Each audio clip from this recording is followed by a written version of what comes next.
Salam jumpa educators pada Friday Talks. Senang sekali kita bisa kembali membahas buku Tony Reinke, God, Technology and the Christian Life, Allah, Teknologi dan Kehidupan Kristiani. Mengapa buku ini penting bagi kita? Saya tak putus-putusnya selalu mengingatkan bahwa kita kini hidup di dunia yang sangat dipengaruhi oleh pesatnya perkembangan teknologi. Buku ini akan menolong kita bagaimana sebaiknya kita bersikap. Dan yang kedua, sebagai educators, baik guru, orang tua, ataupun sebagai pemimpin, kita semua dipanggil untuk mendidik, memperlengkapi generasi penerus agar mereka siap untuk menghadapi tantangan zaman dalam melakukan pekerjaan dan membangun tubuh Kristus. Efesus 4 ayat 12. Nah, buku karya Tony Reinke ini terdiri dari 6 bab dan kita sudah membahas 3 bab. Dan hari ini kita akan membahas bab yang keempat. Bab-bab yang telah kita bahas adalah bab yang pertama, apa sebenarnya teknologi itu? Bab yang kedua, apa hubungan Allah dengan teknologi? Bab yang ketiga, dari mana asal-muasal teknologi? Dan kali ini, bab yang keempat tak kalah menarik adalah apa sebenarnya yang tak pernah bisa dicapai oleh teknologi. Atau dengan bahasa yang agak berbeda, what can technology never accomplish? Nah, mari kita membahasnya bersama-sama. Tony Reinke membuka bab keempat ini dengan sebuah ungkapan yang menurut saya sangat menarik. Tony mengatakan begini, jadi kalau ibarat orang itu melakukan coding itu artinya menulis serangkaian perintah yang bisa dipahami oleh komputer begitu ya. Nah, Tuhan juga melakukan coding itu dengan berbagai kemungkinan teknologi sesuai dengan urutan ciptaannya gitu ya. Di dalam diri kita. Sehingga kita itu selalu mempunyai semangat transendental, artinya ingin mencapai hal-hal yang sekarang tidak bisa kita lihat. Kita ingin mewujudkan itu. Dengan kata lain, seperti halnya di dalam Pengkhotbah 3 ayat 11, dikatakan bahwa Tuhan itu memberikan kekekalan dalam hati manusia. Yang artinya manusia itu memang dibuat untuk selalu ingin mencari lebih dan lebih lagi. Dalam artian yang positif tentunya. Semakin mengenal, semakin mengagumi siapa Allah itu melalui berbagai penemuan, berbagai inovasi. Nah, nanti kita akan perhatikan, sayang tidak selalu demikian kenyataannya. Memang benar manusia bisa bahkan keluar angkasa untuk melakukan eksplorasi dalam kesenyapan luar angkasa. Astronot bisa melihat indahnya bumi, ya, sebuah objek yang berwarna kebiruan itu sungguh damai. Bahkan ketika manusia bisa mengeksplorasi luar angkasa, banyak yang membuat semacam janji. Setelah ini tidak ada perang lagi. Ya memang sejauh ini belum ada perang dunia yang ketiga. Tetapi perang selalu terjadi. Ada perang-perang lokal yang kita tahu. Belum memang perang yang meluas ke seluruh dunia. Kita tidak berharap demikian. Bukankah memang sejalan dengan aset yang penting adalah pengetahuan pada saat ini tidak ada lagi yang terlalu diperebutkan dalam arti material seperti di zaman Perang Dunia Kedua dan sebelumnya. Orang berebut resources, sumber daya alam. Ya memang masih ada hal-hal seperti itu, tetapi aset pengetahuan itu menjadi lebih dominan, sehingga itu juga termasuk menggeser nafsu perang manusia gitu ya. Tetapi toh tetap ada dan ancam-mengancam masih muncul begitu ya. Terlepas manusia sudah punya janji ketika melihat betapa damainya berada di luar angkasa melihat bumi yang begitu indah. Jadi sebetulnya di luar Tuhan, perjalanan keluar angkasa itu juga hanya menghasilkan kekosongan saja yang terus ya, berkembang secepat kecepatan cahaya. Itu yang Tony Reinke katakan. Nah, educators, kalau kita kembali kepada judul bab ini, apa yang teknologi tidak pernah bisa capai, kita perlu memperhatikan pertanyaannya, in machine atau in technology we trust or in God we trust. Kita meletakkan iman percaya kita kepada teknologi, kepada mesin, atau kepada Allah, kepada Tuhan kita. Mazmur 20 ayat 7-8 mengatakan begini. Sekarang aku tahu, ini kata Daud ya, bahwa Tuhan memberi kemenangan kepada orang yang diurapinya dan menjawabnya dari surganya yang kudus dengan kemenangan yang gilang gemilang oleh tangan kanannya. Orang ini memegahkan kereta dan orang itu memegahkan kuda, tetapi kita bermegah dalam nama Tuhan Allah kita. Rupanya Daud masih terbayang kemenangannya ketika melawan Goliat. Nah, kembali Mazmur 33 ayat 17. Kuda adalah harapan sia-sia untuk mencapai kemenangan. Yang sekalipun besar ketangkasannya tidak dapat memberi keluputan. Nah, kalau kita ibaratkan sekarang memang orang tidak berperang dengan kereta kuda. Orang menggunakan tank, menggunakan berbagai-bagai peralatan persenjataan. Tapi semuanya itu adalah upaya yang sia-sia untuk mencapai kemenangan. Sekalipun luar biasa, tapi kita tahu Tuhan yang memberikan kemenangan kepada orang yang dikasihinya. Nah, educators, sangat penting kita pahami, kita ini diam-diam digiring kepada apa yang dinamakan oleh Tony Reinke sebagai Gospel of Technology, Injil teknologi. Alih-alih kita itu Injil Kristus, kita sekarang diam-diam digiring ke arah the Gospel of Technology. Dikatakan manusia semakin sekuler. Ya, walaupun sebetulnya kemanusiaan itu tidak pernah terlepas dari religiositas atau lebih tepatnya mungkin spiritualitas. Itu ada di dalam diri manusia. Keinginan untuk membangun relasi dengan penciptanya. Nah, seperti kita diingatkan dalam Mazmur 20 tadi, bahwa teknologi yang diciptakan manusia dengan berbagai kekuatan peralatan, termasuk peralatan untuk perang, teknologi untuk perang, semuanya itu terkait dengan iman. Iman terhadap sesuatu.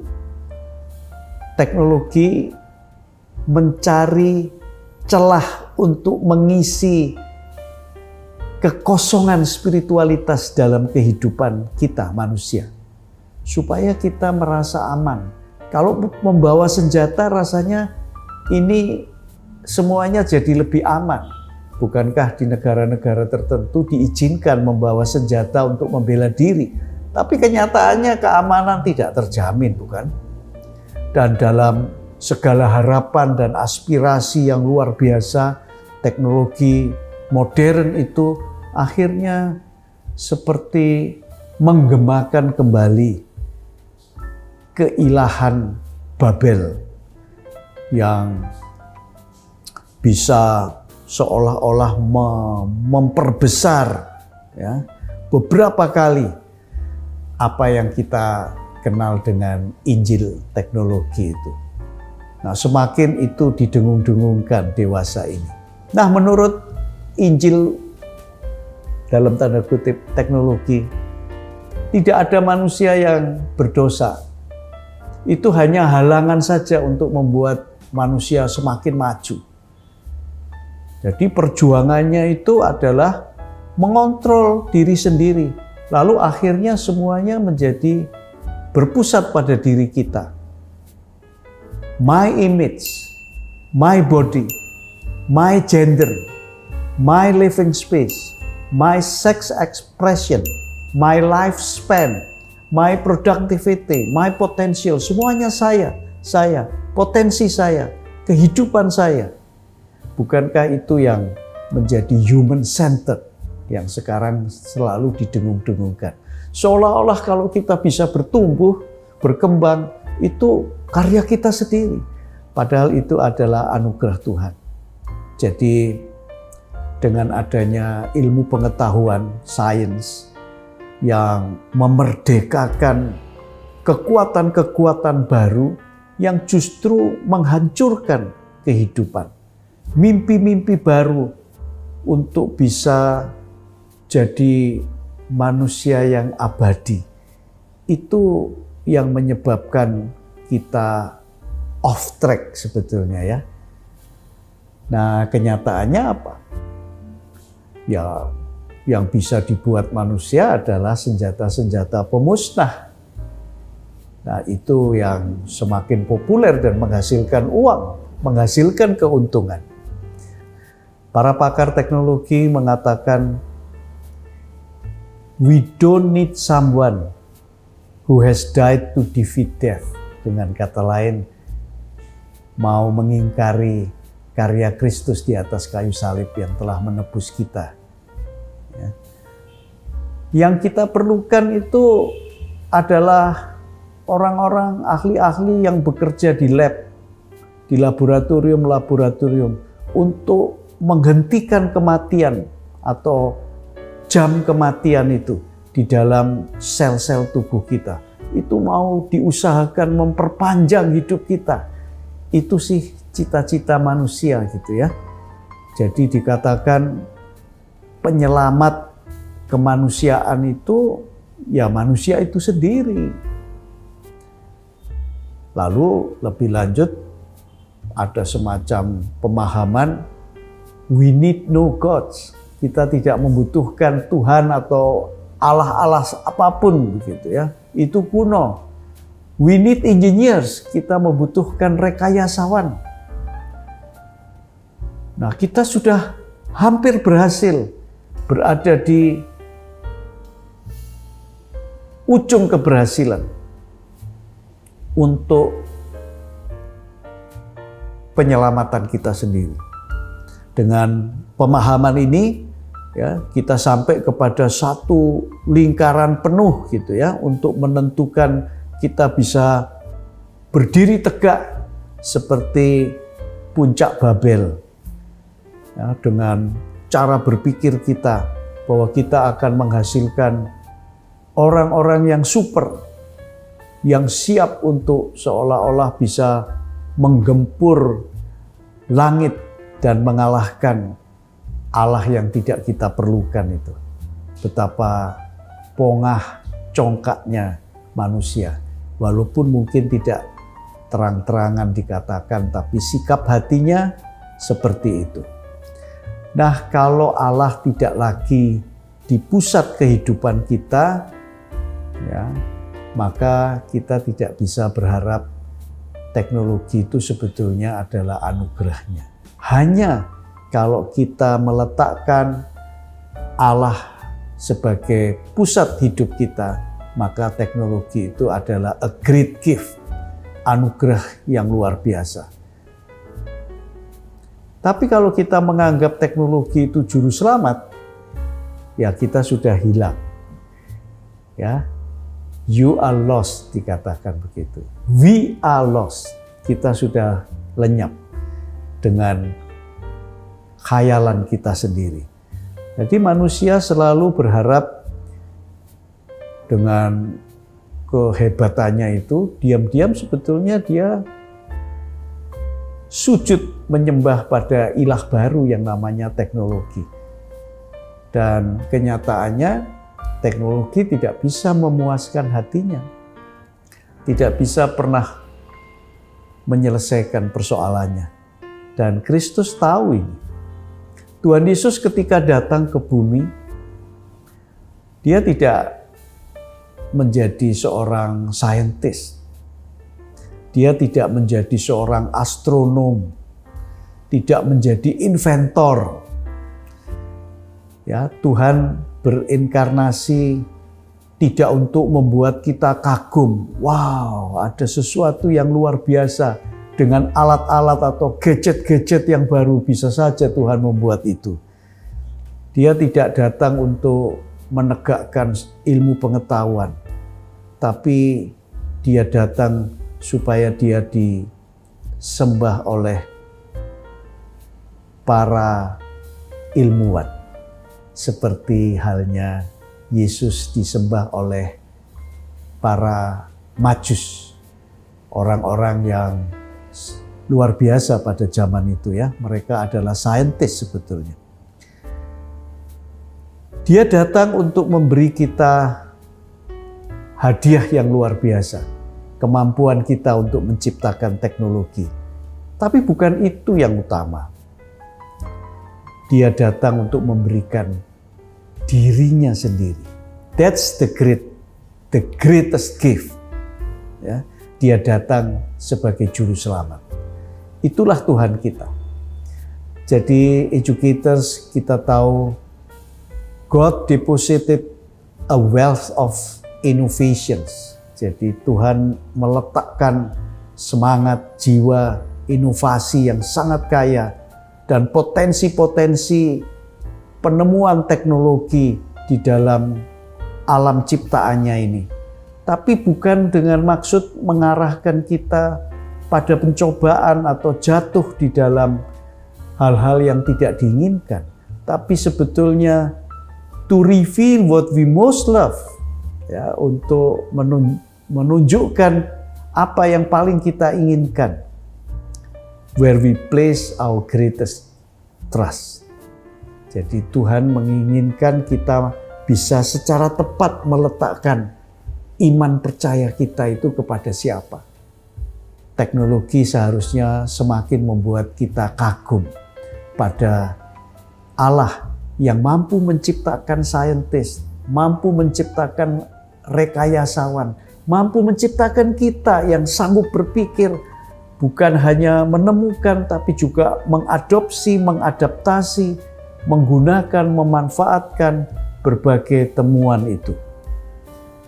Jadi educators, kita tahu bahwa human innovation is a wonderful gift. Inovasi-inovasi manusia itu adalah hadiah yang luar biasa dari Tuhan. Tetapi inovasi itu sendiri kalau diilahkan akan mengecewakan. A disappointing God. Ilah yang sangat mengecewakan kita. Kenapa? Karena memang kita tidak bisa menyelamatkan diri kita sendiri. Pada akhirnya semua inovasi kita itu membuat hati kita tidak pernah bisa dipuaskan. Membuat jiwa dan hidup kita lenyap, hilang, tak berarti pada akhir ketika tubuh kita masuk dalam alam kubur. Nah, itulah educators yang ingin dikatakan Tony Reinke mengingatkan kita, teknologi tidak akan pernah bisa mencapai. Mencapai apa? Mencapai upaya untuk mengalahkan kematian. Itu adalah the ultimate goal sebetulnya yang ingin dicapai manusia dengan berbagai teknologinya. Ingin menguasai kehidupan ini, tapi tidak akan pernah bisa dicapai. Kiranya itu menjadi bahan renungan kita pada akhir pekan ini. Selamat merenungkan dan selamat berakhir pekan. Sampai jumpa kembali dalam episode berikutnya.